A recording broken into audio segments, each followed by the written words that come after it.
Bonjour à tous, bienvenue dans cette nouvelle vidéo sur ma chaîne YouTube et on se retrouve aujourd'hui pour parler d'un film que je viens de voir. Je le vois un petit peu après tout le monde parce que j'ai l'impression que tout le monde avait réussi à plus ou moins à le voir, mais là moi je l'avais pas vu avant et là j'ai réussi à le trouver en qualité qui me satisfaisait. Donc j'ai regardé Godzilla vs Kong, le dernier gros film des grosses productions qui normalement auraient dû aller au cinéma et qui... Bah voilà, l'annonce est tombée, donc n'ira pas au cinéma également en France. Mais en fait, en France, on est des spécialistes, c'est-à-dire qu'on sort pas le film, on attend, et puis après on se résigne, et après on le sort 10 000 ans plus tard, et ce qui fait que bah, ça n'a plus aucun intérêt, parce que tout le monde l'a piraté dans tous les sens, et donc ça n'a plus aucun intérêt. Donc faut arrêter de faire ça, il y a toujours des films qui sortent, il y a toujours des studios qui continuent de faire des films. Donc en fait, si aux États-Unis ou dans le reste du monde, on décide de le sortir, il faut qu'en France on le sorte.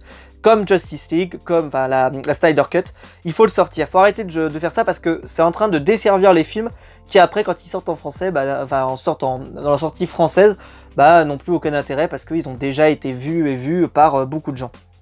Après, il y aura toujours des gens qui ne l'auront pas encore vu, mais en tout cas, voilà, ils auront perdu un petit peu, alors que s'il était sorti en France au bon moment, bah, plein de gens l'auraient regardé et on n'aurait pas... c'est une perte d'argent totale en fait, c'est une perte d'argent totale de faire ça, en se disant on veut préserver les cinémas.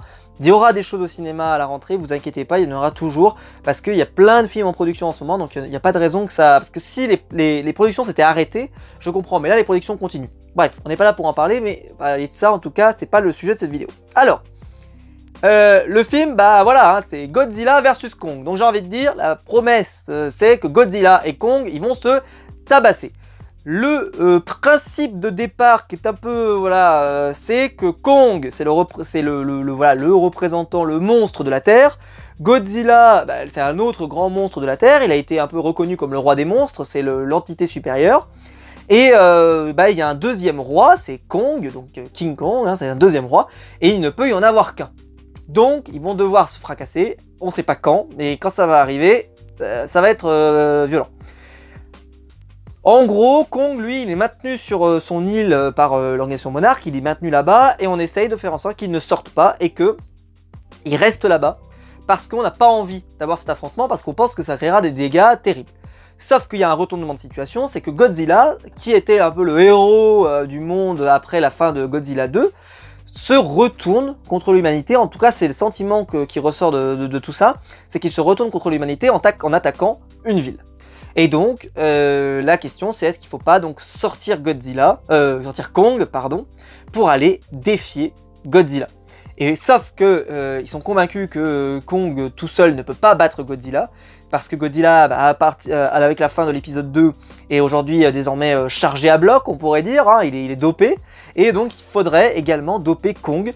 Et ils ont une idée pour y arriver, c'est qu'il y aurait un lieu dans lequel Kong devrait aller. Et s'il va dans ce lieu-là, il y trouvera certainement quelque chose qui lui permettra de devenir plus puissant et plus fort, et pour pouvoir résister à Godzilla. Voilà, ça c'est le principe de base. Donc dans cette partie, voilà, sans spoiler, voilà, je vous ai raconté le principe de base. Et est-ce que je peux vous recommander le film? Bah, c'est un film à grand spectacle, donc vous en aurez pour votre argent, hein. Ça aurait été bien d'aller le voir au cinéma, ça c'est sûr, parce que clairement, ça envoie. Voilà, y a des bastons. Godzilla contre Kong, il y a bien Godzilla contre Kong. On pouvait s'attendre peut-être à que ça soit un peu trompeur et qu'ils finissent par... Non, Godzilla contre Kong, il y a vraiment un affrontement. Les deux se défient, il n'y a pas de souci là-dessus. Donc vous inquiétez pas, l'annonce n'est pas trompeuse. Je trouve que le film est plutôt bien construit, mais souffre toujours, comme les précédents dont j'ai parlé en vidéo, c'est que les êtres humains sont toujours pas intéressants. Ça c'est vraiment la catastrophe. On peut critiquer beaucoup de choses sur le film de Roland Emmerich, Godzilla, mais au moins il avait essayé de rendre les humains intéressants. Alors les acteurs étaient pas terribles, mais il avait essayé au moins. Là, clairement, c'est pas ça qui doit vous intéresser. Vous devez vous intéresser à Kong, vous devez vous intéresser... À la limite, il y a la petite fille qui a un lien assez important avec Kong, qui elle peut être intéressante, mais tout le reste, même l'actrice de Stranger Things, Millie Bobby Brown, qui revient dans la saga, et on a l'impression qu'ils la font... en fait, ils la font s'occuper, on a l'impression, parce qu'elle sert à rien, hein. Elle sert strictement à rien, elle a aucun impact sur l'histoire véritablement, elle est là en fait pour que toi, tu avances avec elle et que tu découvres les choses, pour qu'il y ait une raison, pour que la caméra, elle soit positionnée à cet endroit-là, et que donc... il y a un personnage à suivre et qui explique pourquoi on doit découvrir tel truc et tel truc et tel truc. Mais sinon, il n'y a aucun intérêt. Et pareil pour tous les autres personnages, les garçons, les filles, enfin, peu importe, c'est une catastrophe. Il n'y a aucun personnage vraiment intéressant dans la saga. Mais depuis le début, hein, c'est le problème. À part peut-être le scientifique qui meurt dans Godzilla 2. qui était peut-être le plus intéressant de tous depuis le début. Le reste, c'est catastrophique. Mais c'est pas le but, on le sent, voilà, c'est pas le but de créer des humains intéressants. D'ailleurs, voilà, comme je l'ai dit, ils travaillent pas beaucoup dessus, ils passent vite à autre chose. Le but, c'est que Godzilla et Kong se fracassent. Ça, c'est le but, la mission, voilà. Il faut que Godzilla contre Kong, et là-dessus, bah, on est servi. Sur 2 heures de film, Godzilla et Kong s'affrontent bien.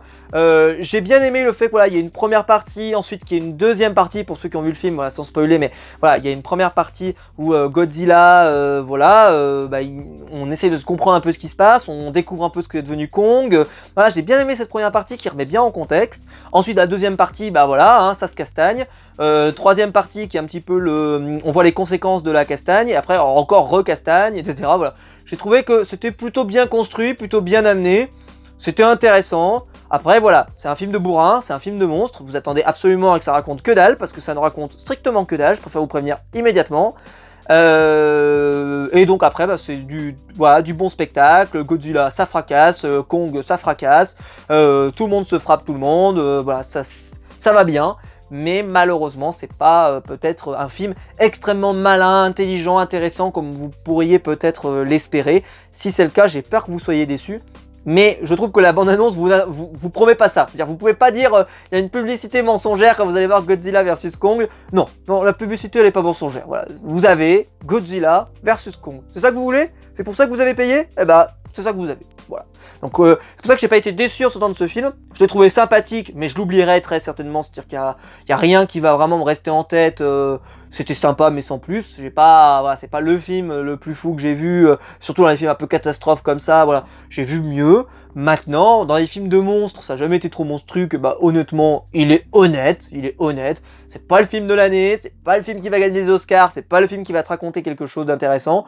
Mais c'est un film qui vise à, voilà, si tu... Je veux dire, voilà, c'est le genre de film, tu veux y aller avec des potes, tu veux y aller avec ta copine, tu veux machin, tu te mets une bonne soirée, bah tu regardes ça, parce qu'honnêtement, tu peux presque le regarder d'un œil, c'est presque méchant de le dire, mais voilà, ça va passer énormément de temps à se fracasser. Je dirais que le passage le plus intéressant, c'est enfin, en tout cas, artistiquement, c'était le passage où ils sont sur les bateaux. J'ai trouvé que c'était plutôt sympa et plutôt stylé, personnellement. Mais au-delà de ça, après, voilà, c'était sympa, mais sans plus. Voilà. Mais dites-moi vous dans les commentaires ce que vous avez pensé du film. Là je vais passer en partie spoiler dans la vidéo, donc si vous n'avez pas vu le film, bah, je vous encourage à vous en aller parce que je risque de spoiler un petit peu. Enfin je risque de spoiler gros. Mais voilà, là si vous êtes venu jusque là, normalement, voilà, vous risquez rien, vous inquiétez pas. Mais là, à partir de maintenant, vous prenez clairement le risque d'être spoilé gravement. Petite parenthèse juste pour information, il n'y a pas de scène post-générique, donc n'attendez pas, il n'y en a pas. Et voilà, et donc on se retrouve bah, nous tout de suite pour parler de la partie spoiler. Bon, alors, dans cette partie spoiler, on va pouvoir rentrer un peu plus dans le vif du sujet, enfin, développer un peu en fait ce que j'ai laissé en zone d'ombre. C'est-à-dire que oui, donc il y a bien Kong qui est sur une île, Godzilla qui est en train de se retourner contre l'humanité, on sait pas trop pourquoi, on comprend pas. Et de l'autre côté, il y a des scientifiques qui sont en train de créer quelque chose, on sait pas vraiment ce que c'est, mais on attend de savoir. Round 1, Godzilla contre Kong, sur des bateaux. Je l'expliquais il y a quelques instants, c'est la scène certainement la plus sympa, je trouve, artistiquement parlant. Parce que ça se tabasse, parce que dans l'eau c'est assez sympa, je trouve qu'il y a une vraie dramaturgie, le fait que voilà, le bateau il soit en train de couler, puis que le bateau se remet dans le bon sens, que la jeune fille est presque en train de se noyer, enfin, je trouve que tout est réussi. Vraiment c'est réussi. J'ai bien aimé le Kong qui se jette de bateau en bateau pour affronter Godzilla, mais c'est sûr qu'il n'est pas sur Terre, donc déjà il est handicapé par ça. Godzilla, comme je l'ai dit, en plus il est chargé comme un bœuf, hein, il est dopé, hein. Donc voilà, il est clairement dans son élément, puis sous l'eau c'est son élément. Lui, Kong il est obligé d'aller respirer, enfin voilà, il est pas fait pour gagner sur cette surface, voilà, c'est pas sa surface, voilà, c'est pas Rafael Nadal, clairement, là on n'est pas à Roland Garros, c'est pas possible, il va falloir revenir sur Terre mon pote. Oh, belle référence, magnifique, c'était même pas voulu, mais c'est magnifique. Et donc, bah voilà, ça va se fracasser, Godzilla contre Kong, ça va se fracasser. Et là, round 1, Kong perd, mais perd violemment, c'est-à-dire que vraiment il est KO. Et donc ce qu'ils essayent de faire, c'est qu'ils essayent de faire comme si tout le monde était mort, c'est-à-dire qu'ils éteignent tous les appareils. Bon, je trouve ça un peu étonnant que quand on nous montrait Godzilla, on nous le montrait comme un monstre capable de réfléchir, capable de plein de choses, et que là il se fasse berner par un truc aussi un peu... voilà, je trouve ça un peu surprenant, mais bon, pourquoi pas, écoutez, mais je trouve ça un peu incohérent avec ce qu'on nous avait raconté les épisodes précédents. Bon, pendant ce temps, Millie Bobby Brown, donc l'interprète de Stranger Things, qui interprète Madison, bon bah elle a trouvé une sorte de conspirationniste qui aime les théories du complot et qui pense des choses sur Godzilla, sur machin et tout. Honnêtement, on s'en fout. Mais alors terrible, ils vont se retrouver dans un lieu après, hop, ils se retrouvent enfermés dedans, ils se retrouvent téléportés dans un autre endroit, ils arrivent dans un autre endroit, ils font rien de particulier.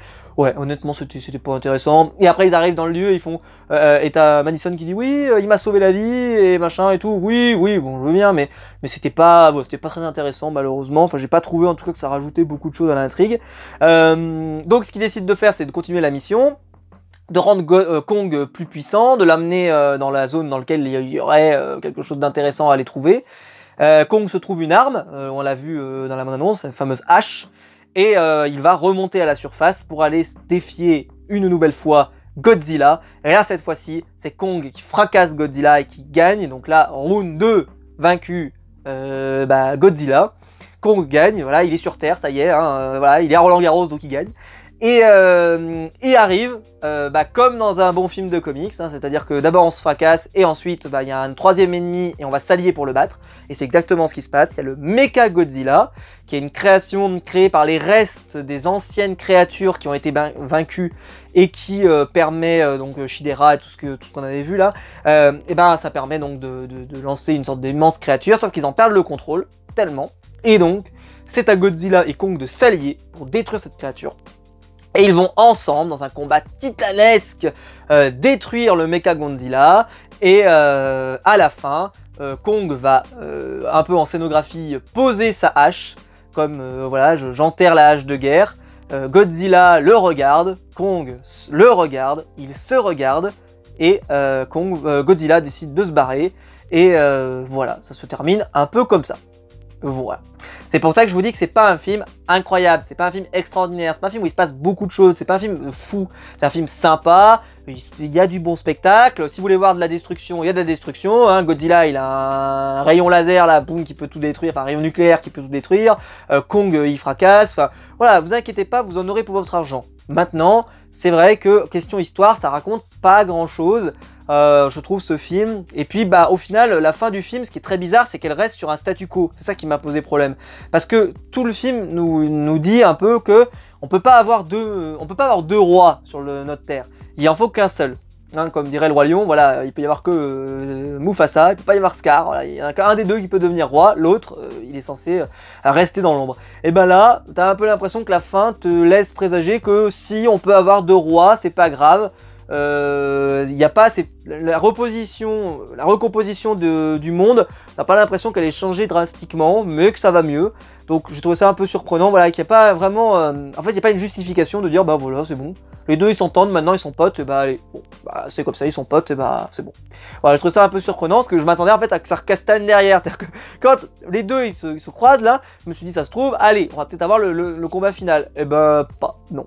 Alors est-ce que c'est pour protéger, de se dire on va faire un nouveau film Kong derrière, un nouveau film Godzilla derrière, donc il faut pas qu'on en tue un des deux, mais dans l'absolu il aurait peut-être fallu justement faire disparaître un des deux, mais bon, c'est voilà, le concept veut que non, on garde bien les deux jusqu'à la fin.